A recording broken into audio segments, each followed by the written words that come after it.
wa vijana wapambanaji, naombeni mnisikilize leo na maongezi na nyie.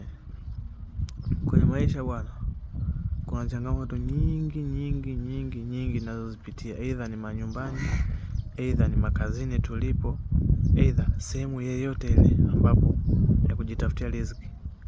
Unajua bwana, kwenye haya maisha kuna wale watu wapo kwa ajili ya kukatisha tamaa tu. Yaani wao wako special kwa ajili ya kukatisha tamaa wenzao.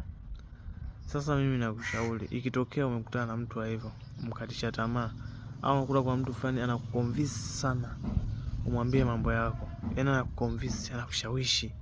Unajua ile kuna muda mnaweza mkaa mnapiga story, labda mnaongea mambo mawili matatu, kumbe mwenzako anakuchimba na wewe mule uanza kumwagika. Mimi niko hivi na hivi, mimi niko hivi na hivi, sijui nataka nifanye hiki na hiki. Wewe, mimi nakushauri, achana naye kabisa.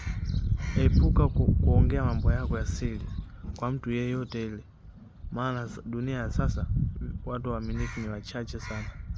Epuka kutoa siri zako, epuka kuongea kitu chochote kile kinachokuhusu wewe. Epuka kutoa information zako kwa mtu ambaye haumjui, na hata kama unamjua haumwamini. Epuka sana, sio mbaya mwanangu. Sio kila mtu tunavyokaa naye tunaongea naye ni mzuri. Jitahidi uepuke sana hayo mambo. Usitoe information zako kwa mtu yeyote yule. Usiseme kwamba mimi na malengo fulani au na mipango hii na hii na hii. Epuka sana kumwambia mtu. Watu wengine mwanangu wapo kwa ajili ya kutuchimba, wapo kwa ajili ya kutusikiliza, wajue mipango yetu ni nini. Wajue kwamba huyu nikianza kumfanyia hiki na hiki naanzia wapi naishia wapi.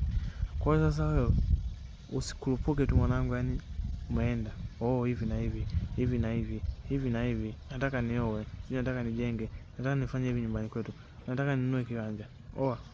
Epuka hizo mission mwanangu, hizo mission mbaya sana. Usitoe information zako. Wewe information zako ishi nazo kwa siri. Mtu unayemwamini unampa. Kati ya watu 10 labda mtu mmoja unamwamini, wewe unampa. Asanteni wanangu, mimi nawakubali.